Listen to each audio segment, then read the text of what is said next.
And we're really thrilled to have this program.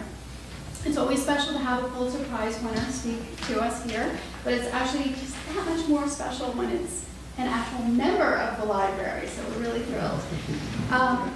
Gregory Pardlo's first collection of poetry, Totem, was selected by Brenda Hillman for the American Poetry Review's Honickman First Book Prize in 2007. His second collection, Digest, won the 2015 Pulitzer Prize. So how's that for progress? He has received a fellowship from the Guggenheim Foundation, the National Endowment for the Arts, and the New York Foundation for the Arts. He's the poetry editor of the Virginia Quarterly Review and currently teaches in the graduate writing program at Rutgers University. His latest book, the book he will be talking about tonight, the memoir Air Traffic, was released in April of this year and was named to a whole lot of books to read lists, including New Jersey Monthly's 10 books to read this summer, the New York Times' 17 refreshing books to read this summer, the BBC's 10 books to read in April, and both 10 most anticipated books of spring. The book received a starred review in Booklist, and it's been launched by the New York Post, the New York Times, the Washington Post, a little mashup there. I don't think the New York Post. I'm just going to read a few of the wonderful things that have been written about it. Separate observations, anecdotes, and arguments strung together in a magnificent and deeply affecting whole. Prose that seems powerful and effortless, a masterwork. And my favorite, an excellent contender in the great American memoir category. So we're very happy to have Gregory Pardlo for today. And we are also really excited to have Lisa Lucas with us. Lisa Lucas is the executive director of the National Book Foundation, which is, as you all know, presents the National Book Awards. And you must be super busy since they will be announced in coming soon. Another week or 2 weeks. Yeah, we're all anxiously awaiting that. Prior to joining the foundation, she served as the publisher of Guernica magazine, which is a terrific online magazine that focuses on writing that explores the intersection of art and politics, and for which we have also had a really great collaboration with, and we're having another program with them actually in December, which is going to be fun. She has also served as Director of Education at the Tribeca Film Institute, on the development team at Steppenwolf Theater Company, and as a consultant for the Sundance Institute, San Francisco Film Society, the Scholastic Art and Writing Awards, and RealWorks Teen Filmmaking. I think my favorite thing that has been written about her was by the LA Times, which said that Lisa Lucas is a high-energy, bookish extrovert. So thank you both for being here. So now I'm going to fail you all by being really introverted and awkward. No, right? So I'm going to force Greg to read a little bit, which he was very sad about when I told him.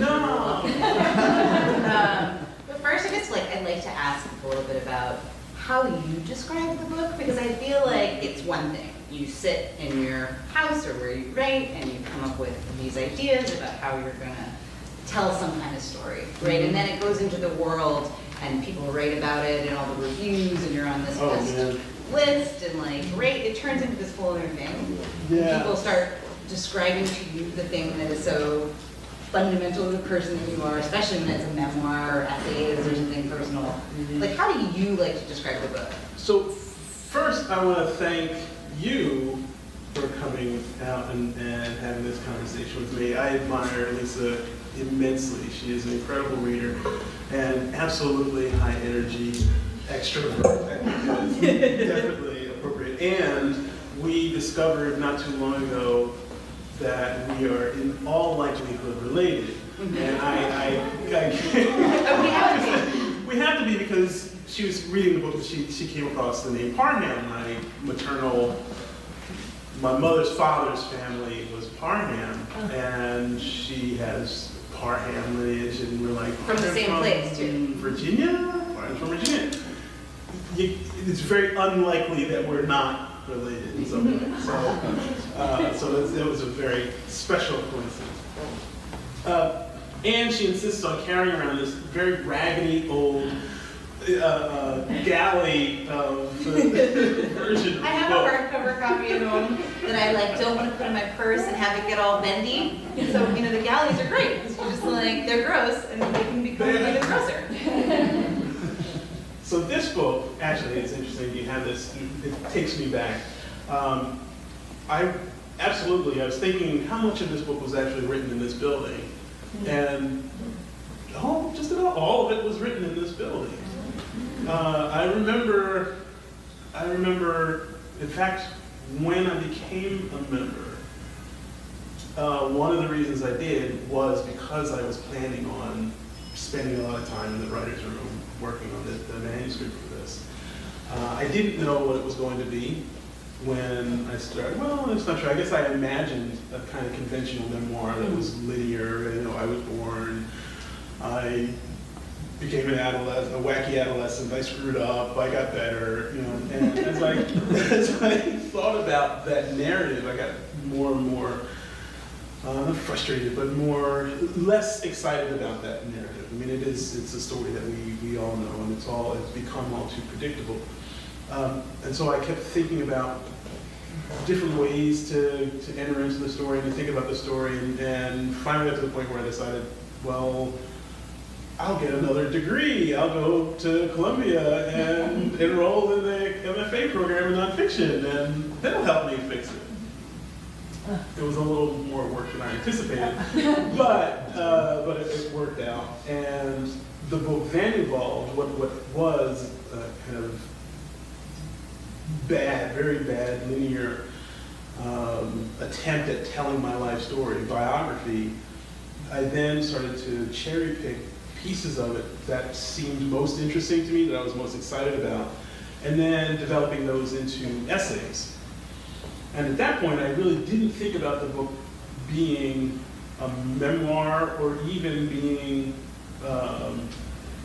reflective of my life in any particular way. I was intent on writing standalone essays that were thinking about issues that only happened to be worked through the lens of my memory and experience.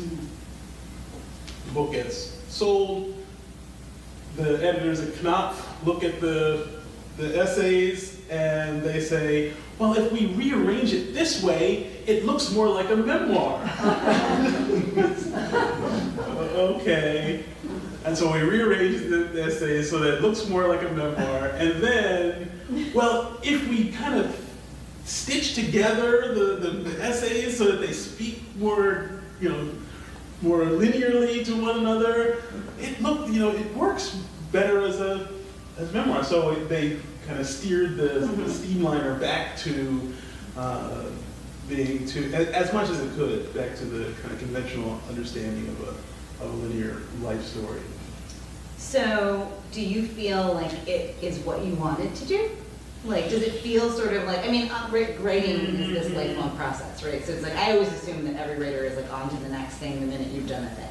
So it's not like a criticism when I ask, like, do you feel like it did the thing you wanted it to do? It's more. No, it doesn't, but no book does, actually. So and I enter into each project with this idealistic vision. This is going to be the one that's going to say what I want to say, that's going to speak deeply from my core. And, it's such even the poetry collections are such a production that after a while it just becomes its own thing. And I guess that's good in some sense. But no, I don't have the feeling that, I don't know, my answer would probably change when at different times when you ask me, but my sense right now is that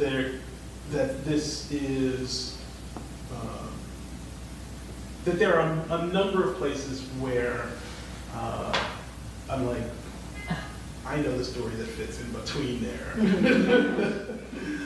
At some point, I'm going to need to tell that story.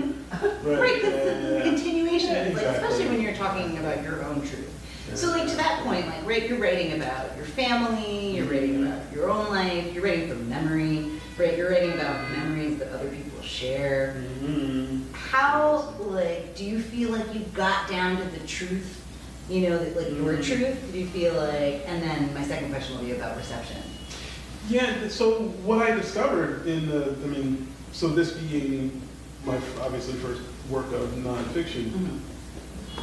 I discovered that the truth is really shifty when we're talking about memories, right? And when there's no documentation for anybody's memory over 20, 30 years, it can be really contentious. Mm-hmm. And so I had to kind of think about it as a good faith effort, right? What I feel to be the truth, and to sort of bake into the process an admission that I don't know what actually was the case, but this is my necessarily biased sort of take on that period, that moment. But you're asking about, Sure, so your family plays, Right. like, looms very large. Right. So, like, who was the first family member to read it? Perhaps at least the only family member that's said anything to me so far.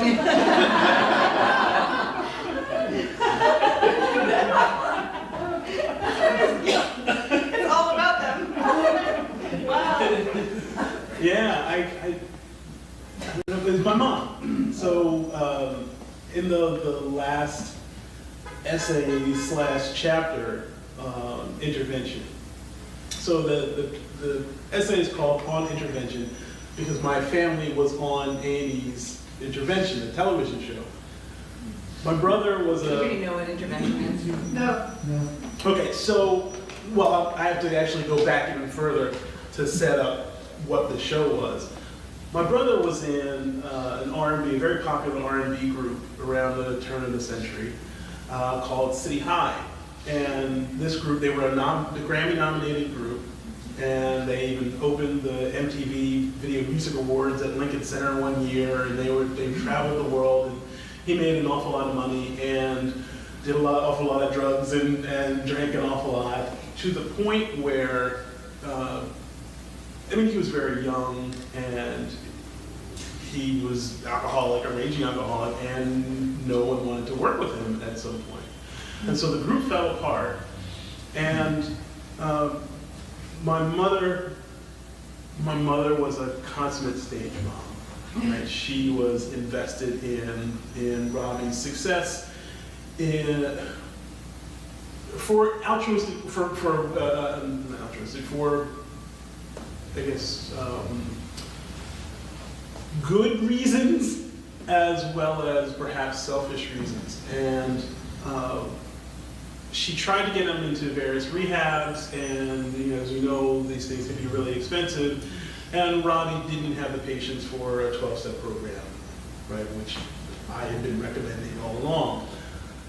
So what she did then was she wrote a letter to the cable television station, A&E, that has this show called Intervention, where they will follow someone who is suffering from addiction or alcoholism for several weeks, filming them in all of their depravity, and then film the family members, give some background on the family members, and then the family members come together and stage an intervention. And it's a very dramatic affair. Of course, the big moment that the story builds up to is, will you accept this promise of a healthy life by going to the rehab? They pay for it, the A&E pays for this really expensive Malibu rehab.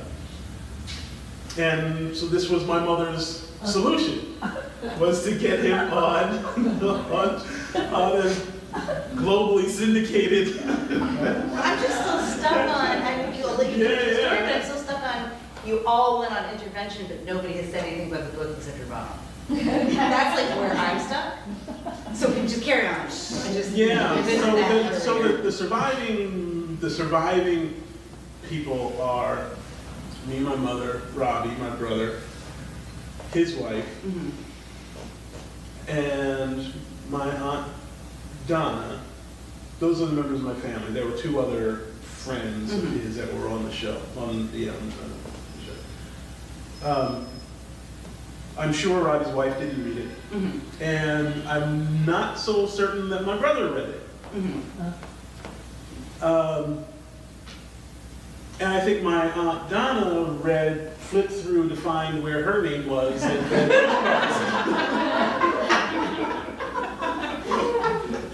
which is fine. I can't blame her.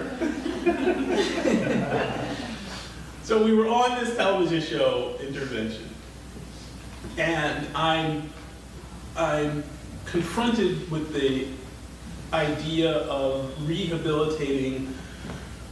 thinking through the idea of rehabilitating somebody as rescuing them from their own addiction in front of a global audience, right? So that simultaneously rehabilitating his career and trying to parse, well, what are the ethics of this? From a maternal perspective, and ultimately the question I'm asking too is, very deep in there is, did my mother love me? Right? Or to what extent did my mother love me? And to what extent am I a prop for her, sort of, self-celebration? And I don't think there's great harm in either direction, but it just strikes me as a really, maybe I am invested in the answer somehow. I would like to say it's a purely intellectual exercise, but okay, I think I probably care a little bit more than I want to admit. Well, as a reader, right? Like you're as a reader, as not you, right? Like not the person who's telling the story, or even just sort of like paying mostly attention to kind of some of the more exciting parts of your story. You are interrogating like the way that your mother loves you, if your mother loves you, the way your father loves you, if your father loved you, the competition between. So I'm imagining you sitting in this building, like going through all of these relationships. I mean, like, was it hard work? Like the writing, right? Like from my perspective, seems like easy work for you, right? You tell stories really well. Like listening to you talk, you have like such a facility with words, you're a poet, right? Like, but the actual sentiment behind it seems like it must have been different work and hard work to get at, because you're sort of really laying yourself bare in a lot of ways. Well, it's interesting, as you're saying this, I'm reminded of one of the challenges I found myself confronting. Oh, that's my wife. That's Ginger. She's in the book too, by the way. You got here right before we got to that part. Just in time. So one of the things that I did find myself confronting over and over again as I'm talking about my mother and questioning her motives in her investment in rehabilitating her son.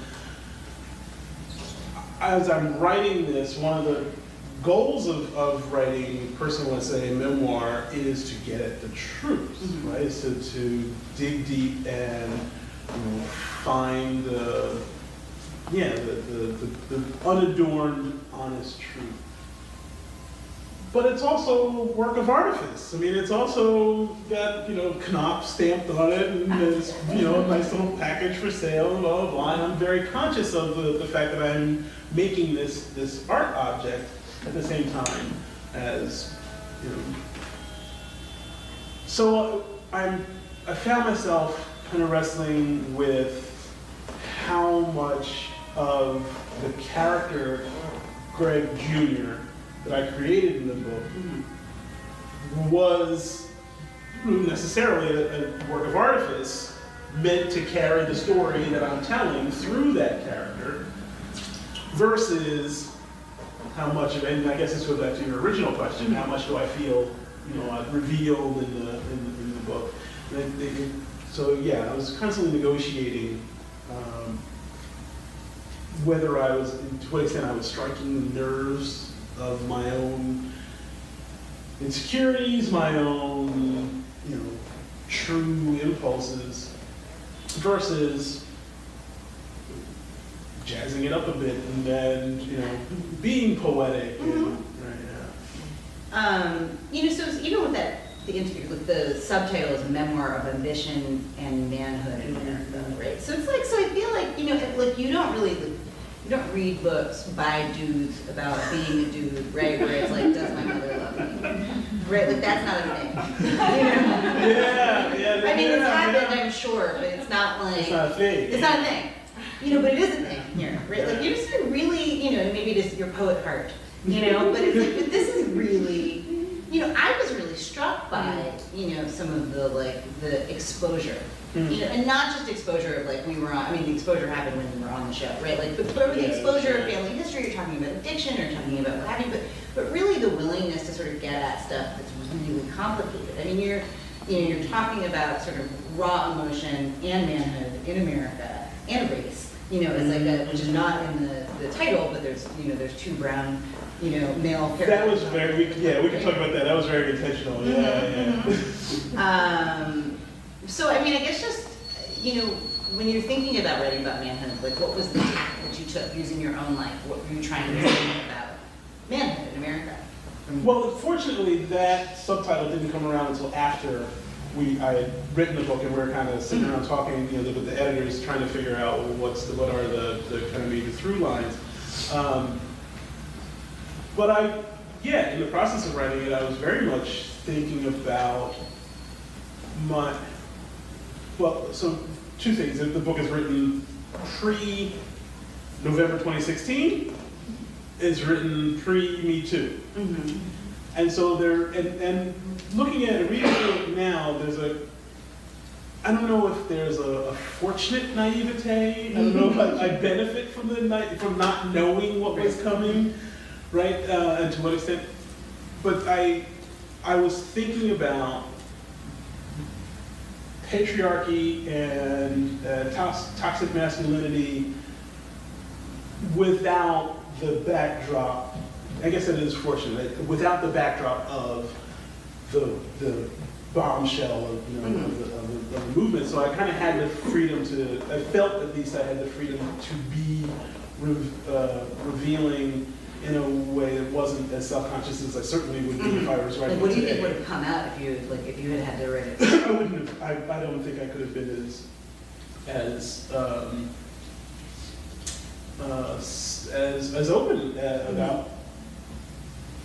So there's one of the music videos that my brother's group made was, the start of it is the three of them are sitting around and they're saying, oh, so-and-so is a hoe, why is she, the woman is an exotic dancer, and this is how she makes money for it. It's very cliche, I mean, it's pop music, right?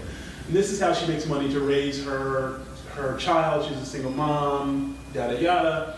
And in the video, they show these two women dancing, and the men are throwing money at them, and it's really, really offensive, as music videos tend to be. And I'm thinking through the misogyny that's baked into that entire scene, and I'm thinking through the misogyny that comes from my father, that is baked into both my brother and me, and the kinds of assumptions that we made around a scene like this, that would make a scene like this, and the very condescending response to it that's in the song, which is, stop doing that, that's shameful, my mother raised me without having to dance, you should be able to do it too, right? When the response could have been, let me help you buy groceries, let me babysit for you, or right, let's bring the kid, right? There are other ways that shaming wasn't the only kind of response that one could make. But in the context of the video, in context of the song, it did not occur to, I'm sure it did not occur to my brother that there was another way to approach it that did not rely on latent misogyny, sexism. And so I'm thinking about how, as an American male, I mean, you know, race, class, regardless, as an American male, as a Western male, it's in there. as enlightened as I want to be, as progressive as I think I am, as sensitive as I am. My father often criticized me for being a sensitive poet. He did not use those kind words. They didn't mean to say poet heart. Yeah, no. Love it. I know you did. No matter what my self-image is, right? I know that it's an inescapable part of our culture. Right. And so what I wanted to do was to kind of use myself and my family as a test subject for the kind of reflection that I would like to see in the world. Yeah. And so through the lens, right, also like that's a memoir of ambition and manhood in America, but like there's a black boy and a black man on the cover, and like what does that then do to the narrative and what it's meant to do and what you're trying to interrogate? I was pretty shocked actually when they sent me the mock-ups of the cover. Well, to see my picture and my father's picture on the cover. But I don't know when's the last time we've seen a cover with a black father and son that wasn't talking about, some kind of pathology. Right. Right. And, he's not dressed as a thug or, right, there's no, there are no suggestions of, sort of,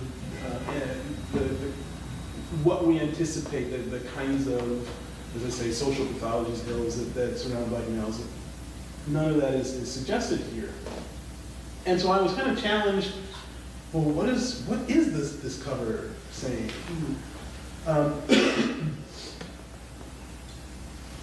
And frankly, I wondered how comfortable will people be holding a book with a black man and his son on the cover.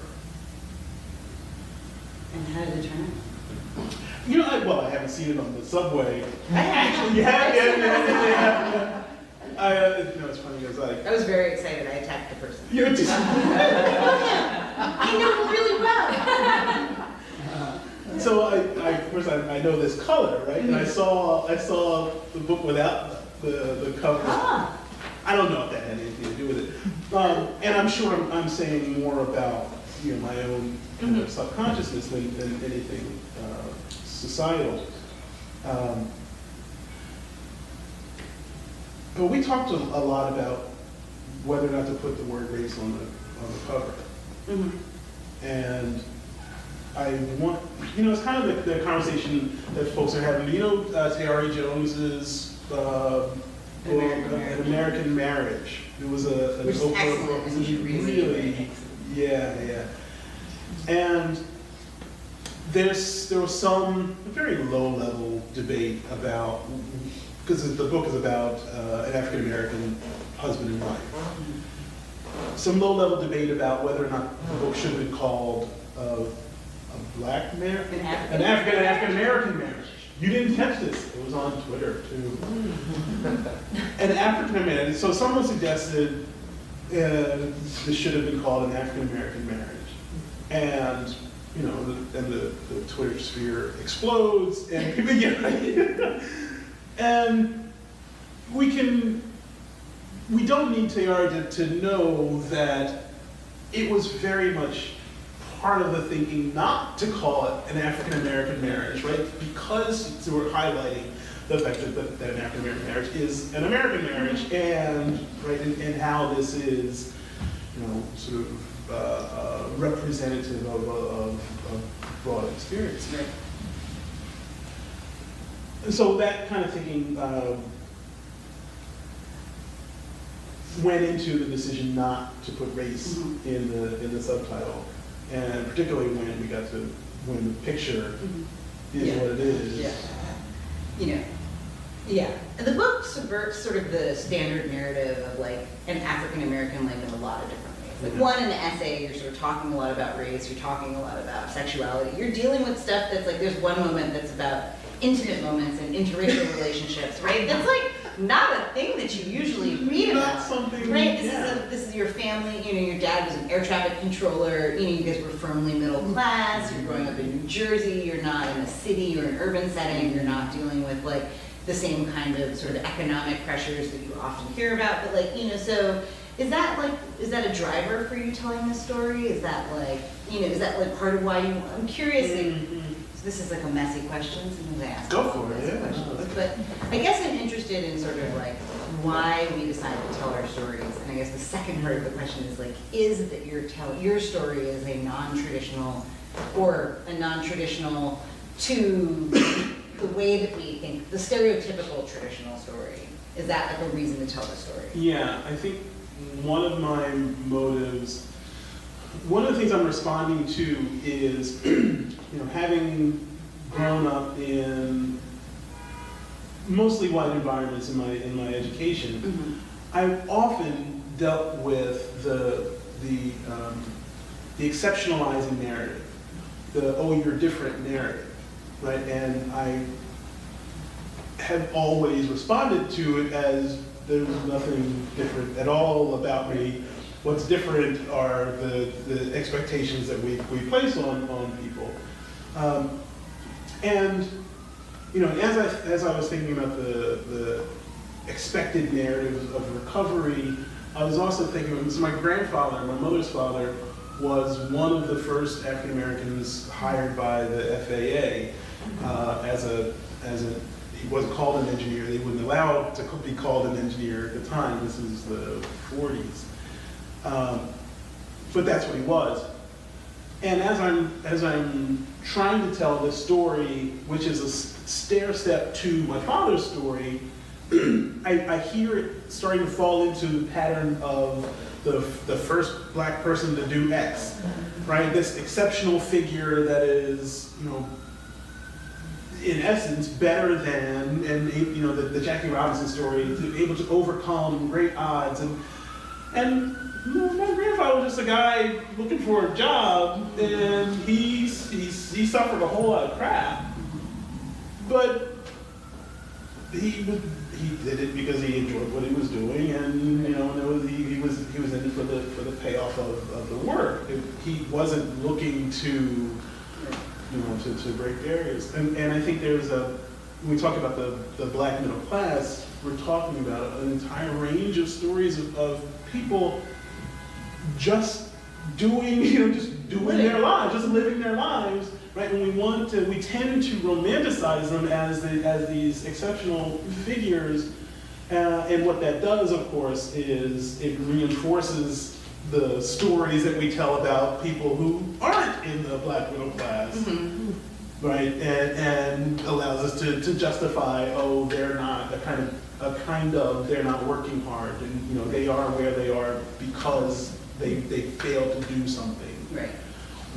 On the flip side, right? Like one of the things you hear a lot about like addiction stories, and you hear about sort of, but you don't hear, like particularly in the black middle class, but like just when we talk about black addiction, we don't think about the lineage of that addiction and how it's multi-generational. It's always like symptomatic of environment, and you lived in this horrible neighborhood and your life was so hard and you became a crackhead, like, do you know what I mean? But it's like this story really looks at multiple generations of addiction, and so, I don't know if that's me, but So that was another discovery. I learned so much in the process of writing the book.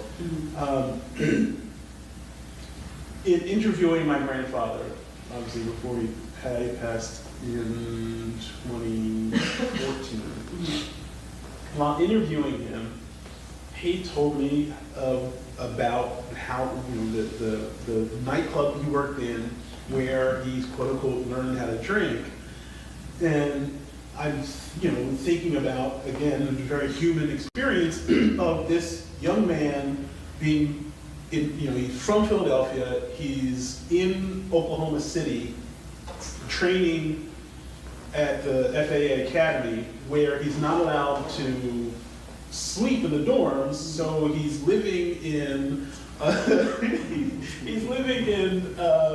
a house of ill repute, which was the only place that would rent him a room in Oklahoma City. And and on the side, he has to get this part-time job working in a segregated nightclub, meaning a black nightclub.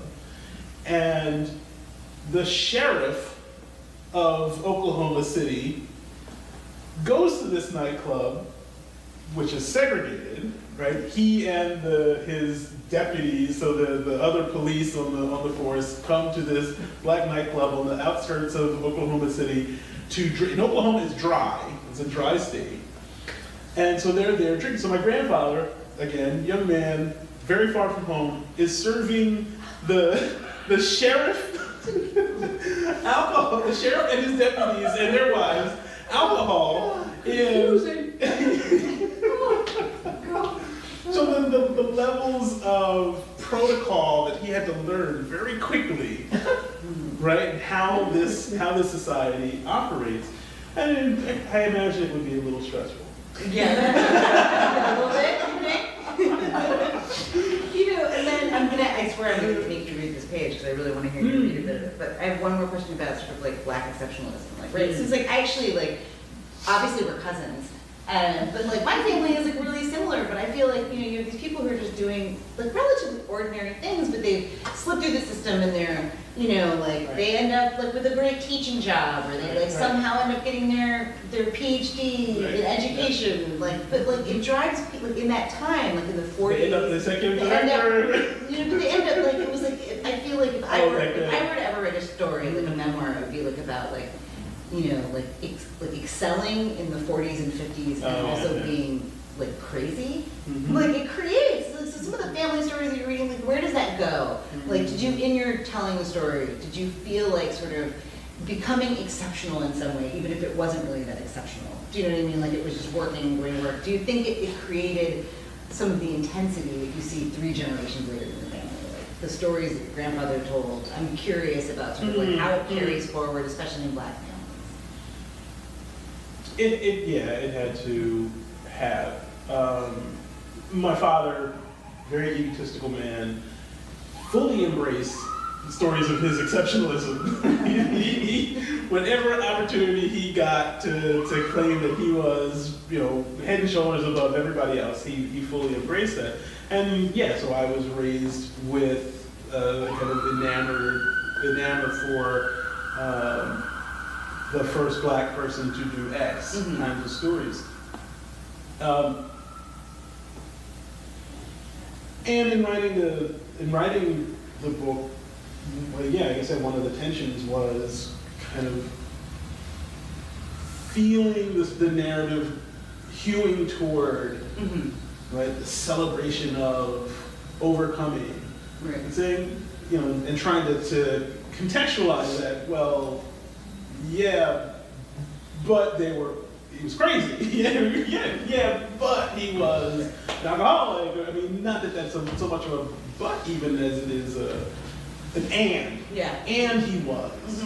And she was. There's a lot of complexity in everyone. And we actually give everyone depth. Like it's not just like this person did this thing, but it's also and. Right. It's so I'm working against the Black History Month stories, right? That flatten historical figures to one kind of.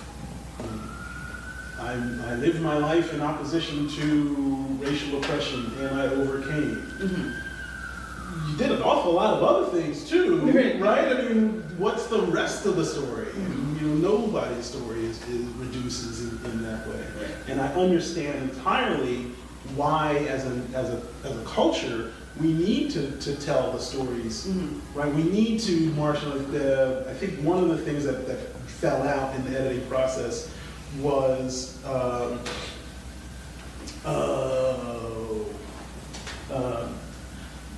who's the guitarist who does dances like this across the stage? You know what I'm talking about? Chuck Berry. I knew somebody was going to get it. So there was a story about Chuck Berry driving his Cadillac onto the stage of the Fox Theater, which was the theater, and this is the theater, I think it was in Nashville or something, where he's being inducted into the Rock and Roll Hall of Fame. It's the same theater that was the first theater to refuse to, let him on stage because he was black. And so the Cadillac is in the Smithsonian, and the story that's told around the Cadillac is, Chuck Berry's overcoming racism in this moment of driving this symbol of American, materialism onto the stage of the theater. Okay, Chuck Berry was also a hardworking musician who loved what he did, right? So yeah, he overcame racism, but he also was just a really avid guitar player. And let's also celebrate the fact that he worked really hard. He worked really hard and was really good, and he loved doing what he did.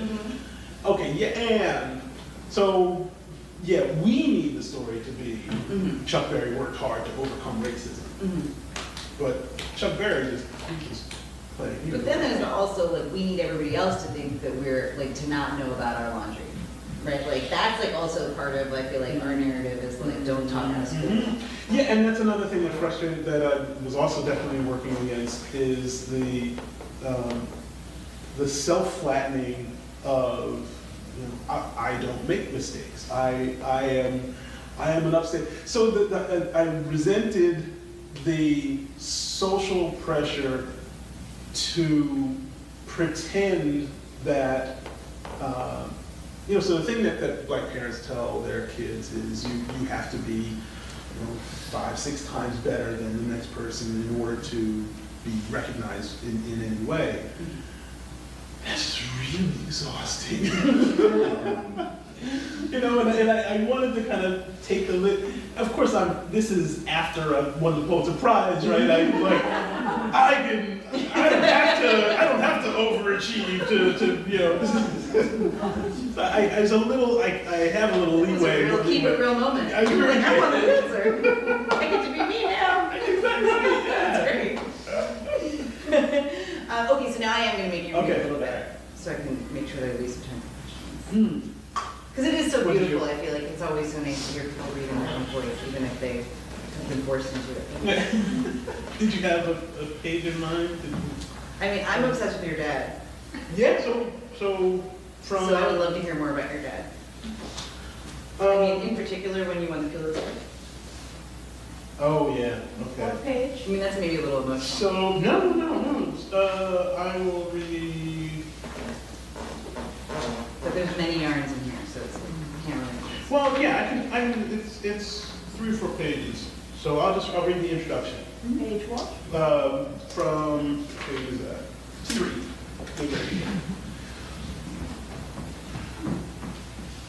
By some concoction of sugar, nicotine, prescription painkillers, rancor, and cocaine, my father, Gregory Pardlo Sr., began killing himself after my parents separated in 2007. He measured his health and lifestyle against his will to live and determined he had 10 years left in the tank. Though he did fuck up and live past 65, as he was afraid he might, he was only a year over budget. He lived his last years like a child with a handful of tokens at an arcade near closing time. Those tokens included access to credit, the patience and generosity of his family and friends, and any saleable assets, including, possibly, the titanium urn that contained his mother's ashes, mysteriously missing from the 1-bedroom Las Vegas apartment where he chose to fizzle out. These resources had to be exhausted. He didn't want to endure penury, but neither would he ever leave money on the table, as he often put it. He died without leaving a will or naming beneficiaries. My brother Robbie and I agreed to have him cremated. No medical school would have taken him, and I didn't even entertain the idea of a casket. Robbie traveled from Willingboro, New Jersey to Vegas to claim the body. My father had retired as a union representative for the American Train Dispatchers Association, but without a will, my mother had to negotiate unfamiliar bureaucracies even to claim the $2,000 grievance pay the ATDA provided to cover his funeral. My father left an assortment of defaulted mortgages, overdrawn bank accounts, and maxed out credit cards, the remaining balance on a luxury sports car he had all but totaled, and a 5-figure debt to the taxman. He died May 12, 2016, as I was working on the final drafts of this book. Writing the book gave me an excuse to talk to him. Each time I interviewed him by phone from my house in Brooklyn, I was prepared for that to have been the last time we spoke. Yet even with all my psychic and emotional preparation for his death, it was a poignant exercise to have to comb through these pages and change verb forms from present tense to past.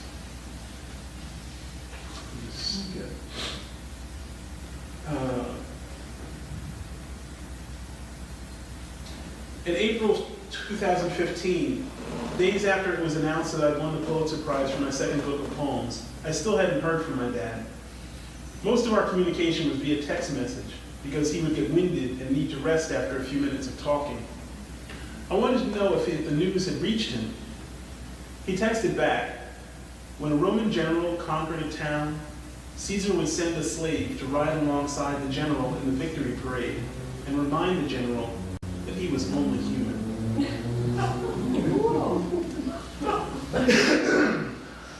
The last time I saw him was in August 2015 at the party my mother threw at a hotel in Marlton, New Jersey to celebrate the prize. I was surprised he made it all the way from Las Vegas to Marlton. What a wreck he'd become physically. During our rare phone conversations, he complained about the multiplying failures of his body. He couldn't walk 5 feet without losing his breath, so he'd often sit near exits where he could get out easily to have a smoke. He'd lost half his right leg to diabetes, refusing to give up the junk foods he equated with his dignity. He was incontinent. It took a Herculean effort for him to be there in both the emotional and physical senses, an effort you'd think was motivated by pride in his son's achievement. But I knew, as perhaps only a son can know, that I was the opening act. My father loved me and was indeed proud of me in his complicated way, but he came to Marlton for the crowd. He came with his motorized chair and his life-extending contraptions to give his final performance. He looked glorious, the old bull, in his matching suede jacket and pants. Determined, he ditched the chair and stood on his prosthesis, no doubt imagining himself in the mode of some hard-bitten pirate declaiming from the quarterdeck. He gave a speech that congratulated me by commemorating his own place in history, situated generationally, as he explained, between two titans, his father and me. We were the giants standing on his shoulders. I will let everybody ask questions, but I have one last one. Yeah. I mean, let's imagine that your dad would have read it if he had been here. What do you think he would have thought? Well, I can say the last, one of the last texts, because when I sold the book, I'm sure my mother told him, and again, I hadn't heard from him, and so I texted him to say, "Dad, did you hear we sold the book?" His response this time was, what's his name?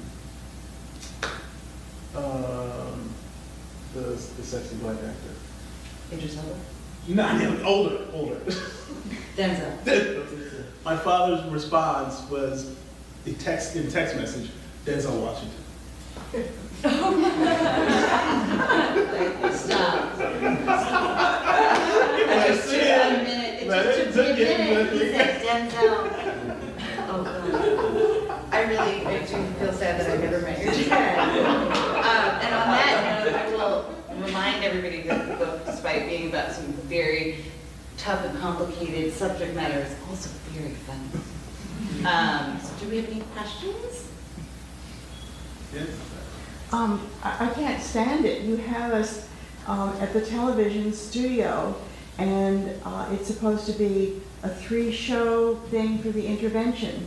And I've been through interventions with some friends, and I know that it can take much longer than 3 times, and at the end of it, they often refuse. There's nothing wrong with me.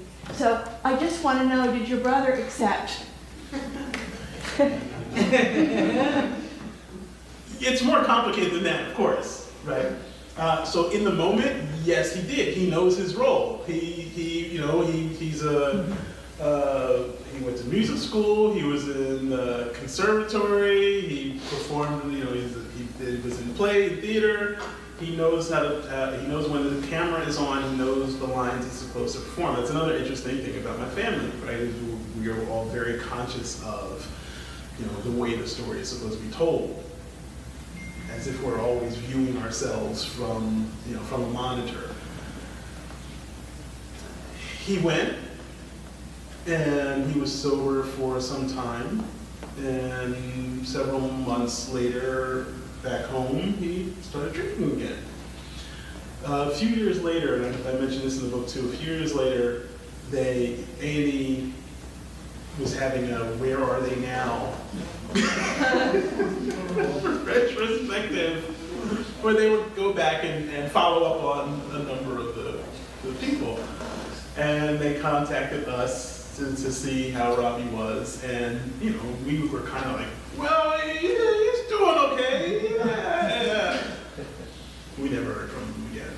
We just do it. So I don't know. Is he? And this is another question I asked. Within the story of our family. So Robbie has 2 kids. He's married and has 2 kids. He maintains a job. He's in considerable debt, but he pays most of his bills. The kids are healthy, happy. If he were any other, and he drinks, at least a 12-pack on the weekend, if not more. If he were any other American, he watches football religiously. If he were any other American, I would not think that there was anything untoward. He probably shouldn't drink so much. But in the context of our family, it's like, what a failure. Right? She should be doing so much more. So I'm also kind of weighing that, why should he be living to my expectations? Why is that so important? Right? And who am I to decide the standards to which he should be living? And to fault him for not living to my standards. And so, of course, my mother's story is, hell yeah, you should be living to my standards. Of course I want him to be doing what what I raised him to be doing. And, I'm not going to let him throw it all away. So, at what point is our love for someone, our expectations for someone, an expression of love, and at what point does it become a refusal to accept who they are? Right? And so that's the complication one of the many complications I'm thinking through.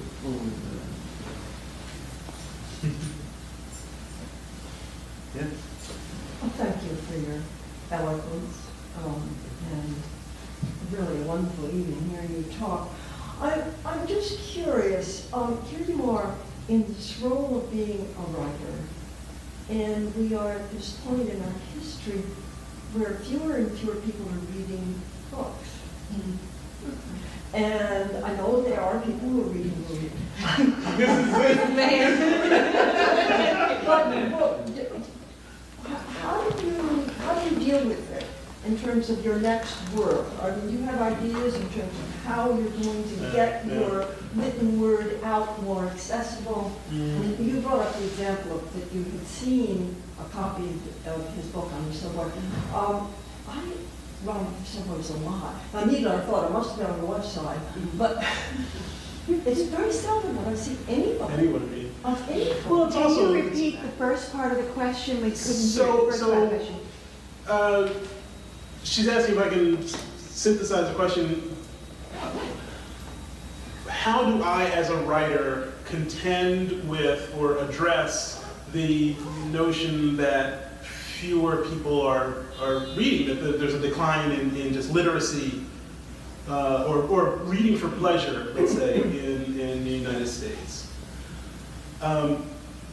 And I will say that more people are reading on tablets, so we don't necessarily see the books anymore in phones, Audiobooks. right? Audiobooks are the and highest rising business in books, period, right now. I mean, growth. So I mean, people with the earbuds in, they might be listening to a book. So but yeah, so this is not, I don't think this is from a writerly perspective, I don't think this is a question that is specific to our historical moment. I think this is a question that writers have always contended with, and that is the balance of how much do I ask of a reader in terms of how do I balance the entertainment level with the come with me and think hard through these complicated issues.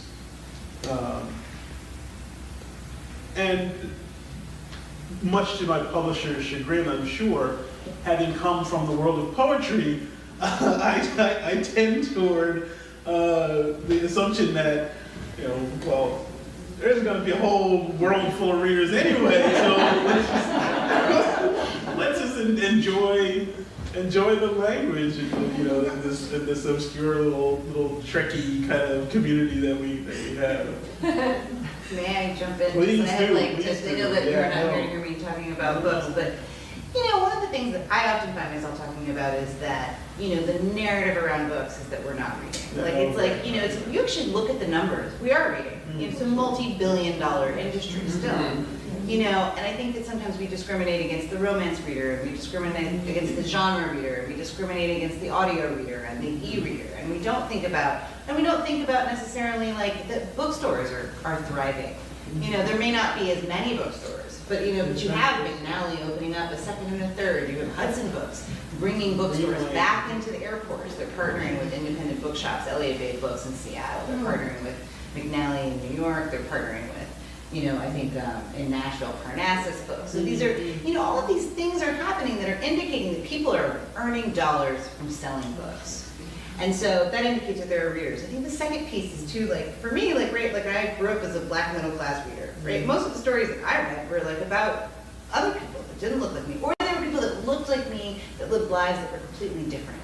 So if you take a huge, enormous segment of the population, and you say you don't exist in literature, right? There is no, you are a monolith, you are one thing. We may only have books about this one thing. And that's you could put that anywhere. You could talk about people in Kansas, you can talk about black books, you can talk about Latino books, you can talk about anyone, right? If those stories don't exist. But it's when I think about books like Pachinko, which Min Jin Lee recently published, or 2 years ago, I feel like every Korean person that I know has read Pachinko, right? It's every single black person I know has read Ta-Nehisi Coates' Between the World and Me. These are books that are capturing the imagination, and I think that the more that we continue to publish that way, and then beyond just publishing it, the more that we have marketing teams and sales reps that know how to sell your book, right? At Knopf, at Riverhead, and all of these sort of prestige houses that have been, selling literature for years and years. I think the more that we'll continue to build up not only an audience, but a new audience. And I think that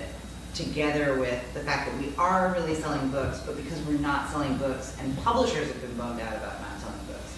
Publishers are screaming, the business is dying, we're laying people off, and so we're screaming, the sky is falling, the sky is falling. The sky has not actually fallen, and that ricochets out. It's you don't want to buy what I'm selling, which is a horrible way to sell things. And so, it naturally depresses what we're doing. So anyway, this is what I think about all the time. So I just think people are reading. I think you're saying it must have been on the West Side, but it's I live in Williamsburg, and there's everybody's really, super into books right now. It's I see, people reading translated literature and black literature and, old literature and new stuff, and conversations are happening on my Twitter feed. To be fair, my Twitter feed is pretty well curated for readers, but but it's but I'm feeling I'll have a job in 10 years if I want it, We'll still be here. Yeah, so I feel they're, books are, it's one of our prime storytelling formats. The day that people stop being interested in films, that are developed out of the stories that books are telling, that is the day that I will be like really concerned about like whether or not like storytelling will exist, you know? Yes, a question, I think. I have a question. So sorry, what on? As an author, obviously, you want to sell what you want to read it and absorb it. Do you have a preference, personal preference for how people absorb and experience your books, whether it be audible or on a tablet or a written page? I'm still very new to the world of commercial publishing, right? So, like I said, coming from the world of poetry, all I've ever known is that slim volume of poems, and that has always been, you know, means to be trading baseball cards, you know, Well, particularly in poetry, I would think it would be a very, I don't read poetry, I don't know much about it, it would be a very different experience to listen to a poet than to read a poet. But although audiobooks, more and more poets are recording their poems now too. Well, they're later to carry for a start, aren't they? Well, yeah. I mean, it's huge, of course, unfortunately. Exactly, yeah. So my point was, like, coming to this format, this is just as new to me as the audiobook is new to me. I recorded the audiobook for Air Traffic.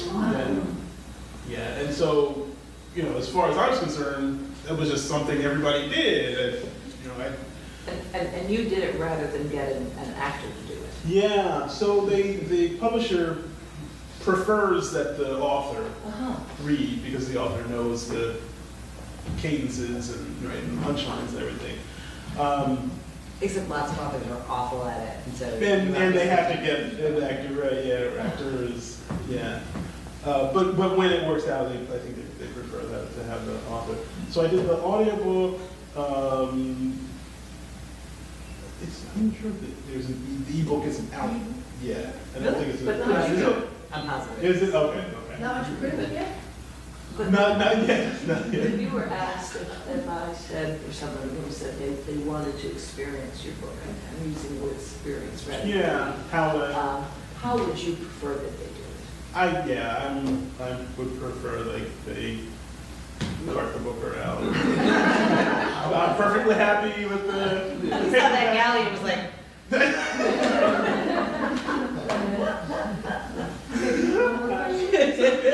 yeah, sure. Sounds like you, had an interesting editing process, a little different from the poetry side. How would you describe that process overall as an author? So my editor at Knopf was for this book a very young, brilliant young woman who translated Russian poetry, and so she and I had these amazing conversations, but she wasn't terribly interested in rewriting any of the work. So most of what her editing was sort of culling through all of the excess, you know, verbiage that I had in the work. My agent, however, before selling the book, he and I had these really kind of robust conversations about tone and the direction of the story. But I enjoyed those. But I think there are different levels of engagement, points of engagement in the editing process. So these kind of abstract questions came with the agent, and then a more kind of technical approach came with the editor. That was all very different from any of the conversations I had with my first poetry book, I sent it in, and Brenda Hillman, who was the judge, the work that she did was just to kind of rearrange the poems. So she wanted the book organized in a particular way. When it came to digest, editorial. I mean, it was very much, did you mean this comma to be here? You changed the spelling of this word, is that intentional? Right, so really kind of all more mechanical even than my editor, Knopf. So, yeah, I guess there was more of a production team, more of a production process with this book than with either of the poetry collection. My question is this, and this I think this is our last one. Yeah. Last two. I was just going to ask you what's next for you. Are you going back to poetry, or are you going to stick with prose for a while? So I have a couple of projects. I do have a poetry project. So my grandfather Bob, who I was telling you about, when he retired, he was also an entrepreneur, and when he retired, he bought a little bar in South Jersey and turned it into a jazz club. And as a young man, I ran a jazz club, and that's incidentally where I learned to drink.